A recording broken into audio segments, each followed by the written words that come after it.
New reaction overseas to Secretary John Kerry's speech on Israel and the future of a two-state solution.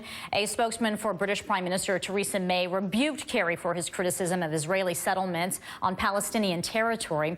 Joining me now is Nayyera Haq, former White House Senior Director of Cabinet Affairs and former State Department spokesperson. I understand you worked under both John Kerry and Hillary Clinton, correct?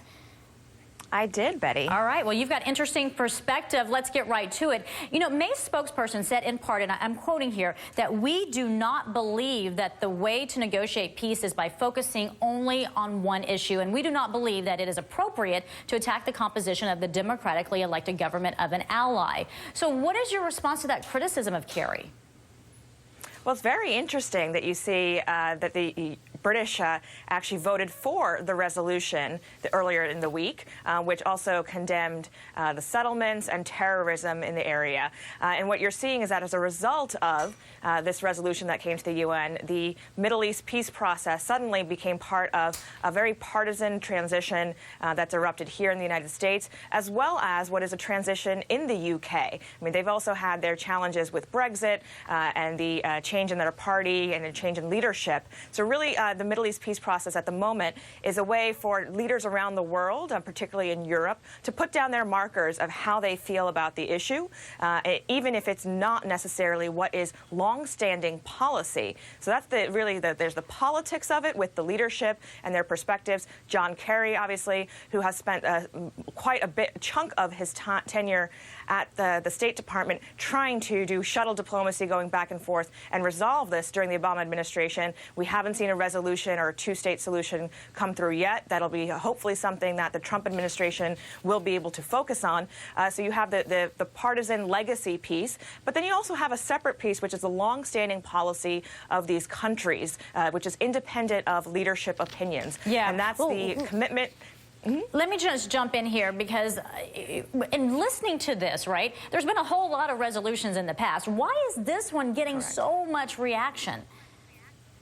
I think there's two parts. There's the timing of it, certainly. Everyone looks at it as, there's a lame duck session, generally acknowledged as not a time to drop big policy bombs. But you've had, and you have, there's this longstanding rule also of, one president at a time. But with Donald Trump and the president-elect and his fascination with Twitter, you've seen him come out very strongly in support of the current Israeli leadership, which is Benjamin Netanyahu. It's considered a very far-right coalition, and I think we're seeing that the Trump administration also has been identified, called also far-right, and the Obama administration is considered progressive. So you have what might be more of a meeting of the minds between Israeli government and U.S.